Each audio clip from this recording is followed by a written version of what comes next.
Hello, എല്ലാവർക്കും നമ്മുടെ ചാനലിലേക്ക് സ്വാഗതം. തക്കാളിയും വെണ്ടയ്ക്കയും കൊണ്ട് തയ്യാറാക്കുന്ന ഒരു അടിപൊളി ഒഴിച്ചുകറിയുടെ റെസിപ്പിയാണ് കേട്ടോ ഇന്ന്. കുറച്ച് സമയം കൊണ്ട് തന്നെ സൂപ്പർ ടേസ്റ്റിൽ ഉണ്ടാക്കാവുന്ന കറിയാണ് കേട്ടോ ഇത്. 4 വെണ്ടയ്ക്കയും 2 മീഡിയം സൈസ് തക്കാളിയാണ് കേട്ടോ ഞാൻ ഉപയോഗിച്ചിരിക്കുന്നത്. ഇതേപോലെ വെണ്ടയ്ക്ക ഞാൻ കട്ട് ചെയ്ത് കൊടുക്കുന്നുണ്ട്. ഇതേപോലെയാണ് കേട്ടോ ഞാൻ കട്ട് ചെയ്തെടുത്തത്. തക്കാളി നീളത്തിലാണ് കേട്ടോ ഞാൻ അരിഞ്ഞെടുക്കുന്നത്. ചെറുതായിട്ട് വേണമെങ്കിൽ നമുക്ക് അരിഞ്ഞെടുക്കാം, പക്ഷേ ഇത് വേവിച്ച് കഴിയുമ്പോൾ വെന്ത് കലങ്ങി പോകാൻ സാധ്യതയുണ്ട്. അതുകൊണ്ടാണ് നീളത്തിൽ കുറച്ച് കട്ടിയോടുകൂടി അരിഞ്ഞെടുത്തത്. ഇതേപോലെ ഞാൻ തക്കാളിയെല്ലാം 2 എണ്ണം അരിഞ്ഞെടുത്തിട്ടുണ്ട്. ഒരു സവാള നീളത്തിൽ അരിഞ്ഞെടുത്തിട്ടുണ്ട്. പച്ചമുളക് എരിവിനനുസരിച്ചെടുക്കണം കേട്ടോ. 4 വെണ്ടയ്ക്ക ഇതേപോലെ കട്ട് ചെയ്ത് എടുത്തിട്ടുണ്ട്.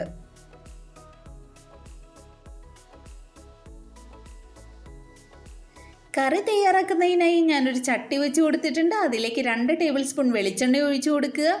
വെളിച്ചെണ്ണ എല്ലാം ചൂടായി കഴിയുമ്പോൾ നമ്മൾ നേരത്തെ അരിഞ്ഞു വെച്ചിരിക്കുന്ന വെണ്ടയ്ക്ക ഇട്ട് കൊടുക്കണം. വെണ്ടയ്ക്ക ചെറുതായിട്ടൊന്ന് വഴറ്റിയെടുക്കണം.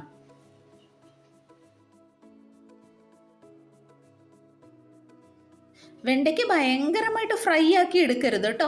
ചെറുതായിട്ടൊന്ന് വഴറ്റിയെടുത്താൽ മതി. അതിൻ്റെ വഴുവഴുപ്പെല്ലാം ഒന്ന് മാറിക്കിട്ടും. ഇതേപോലെ കളറെല്ലാം ഒന്ന് മാറി വന്നിട്ടുണ്ട്. ഇനി ഇതിലേക്ക് നമ്മൾ നേരത്തെ അരിഞ്ഞു വെച്ചിരിക്കുന്ന തക്കാളി ചേർത്ത് കൊടുക്കുക. എരിവിനനുസരിച്ച് പച്ചമുളക്, ഞാൻ 2 പച്ചമുളകാണ് കേട്ടോ നെടുകെ കീറിയിട്ടിരിക്കുന്നത്. ഒരു സവാള നീളത്തിൽ അരിഞ്ഞതും കൂടി ഇട്ട് കൊടുക്കുന്നുണ്ട്. ആവശ്യത്തിന് ഉപ്പ് കൂടെ ചേർത്ത് കൊടുക്കുന്നുണ്ട്.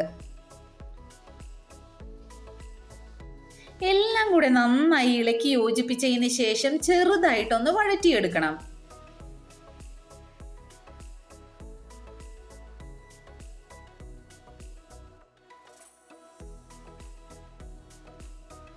വെണ്ടയ്ക്കയും തക്കാളിയും എല്ലാം നന്നായിട്ട് വാടി വന്നിട്ടുണ്ട്.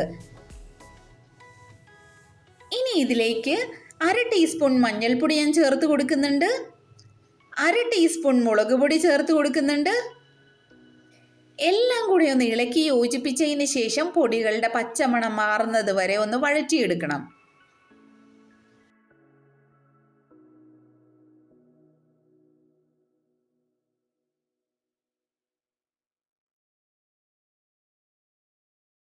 ഇനി ഇതിലേക്ക് കഷ്ണങ്ങളൊക്കെ വേവുന്നതിന് ആവശ്യമായ വെള്ളം ഒഴിച്ചു കൊടുക്കുക. കഷ്ണങ്ങളുടെ എല്ലാം ഒപ്പം നിൽക്കത്തക്ക രീതിയിലാണ് കേട്ടോ ഞാൻ വെള്ളം ഒഴിച്ചു കൊടുക്കുന്നത്. ഒന്നുകൂടെ ഇളക്കി യോജിപ്പിച്ചതിന് ശേഷം അടച്ചു വെച്ച് വേവിച്ചെടുക്കണം.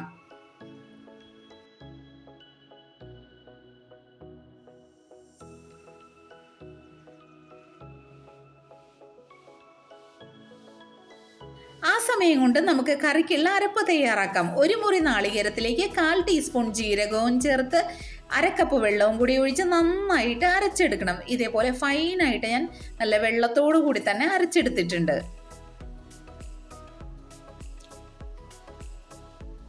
കറിയെല്ലാം നന്നായിട്ട് തിളച്ച് വന്നിട്ടുണ്ട്. കഷ്ണങ്ങളെല്ലാം വെന്തിട്ടുമുണ്ട്, എന്നാൽ ഉടഞ്ഞു പോയിട്ടുമില്ല. ഇതേ പരുവത്തിലാണ് കിട്ടിയിരിക്കുന്നത്.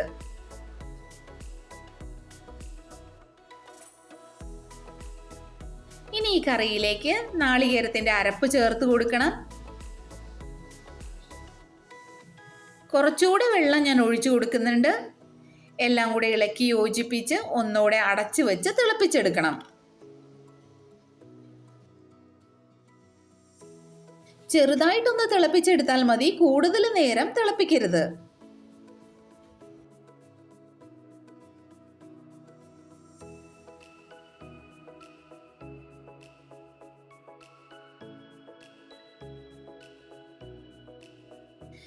കറിയെല്ലാം തിളച്ച് വന്നിട്ടുണ്ട്.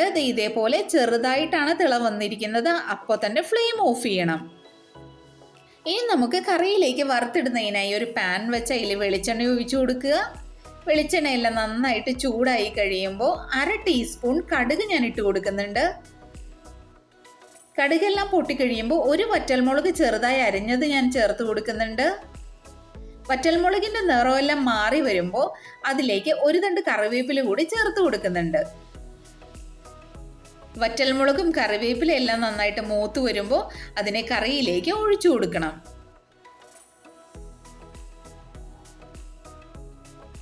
സൂപ്പർ ടേസ്റ്റിലുള്ള കറിയാണ് കേട്ടോ ഇത്. അധികം സമയമൊന്നും ചെലവഴിക്കാണ്ട് നമുക്ക് പെട്ടെന്ന് തന്നെ ഏത് തിരക്കിനിടയിലാണെങ്കിൽ പോലും പെട്ടെന്ന് തയ്യാറാക്കി എടുക്കാൻ സാധിക്കും. നല്ല ടേസ്റ്റുമാണ് കേട്ടോ. എല്ലാവരും ഇതേപോലെ ഈ കറി ഒന്ന് തയ്യാറാക്കി നോക്കണേ. തയ്യാറാക്കി നോക്കിയതിന് ശേഷം നിങ്ങളുടെ വിലയേറിയ അഭിപ്രായങ്ങൾ കമൻറ്റ് ബോക്സിൽ അറിയിക്കുകയും കൂടെ വേണം കേട്ടോ. നമ്മുടെ റെസിപ്പീസ് എല്ലാം ഇഷ്ടപ്പെടുകയാണെങ്കിൽ ഒന്ന് സബ്സ്ക്രൈബ് ചെയ്ത് സപ്പോർട്ട് ചെയ്യണം എല്ലാവരും.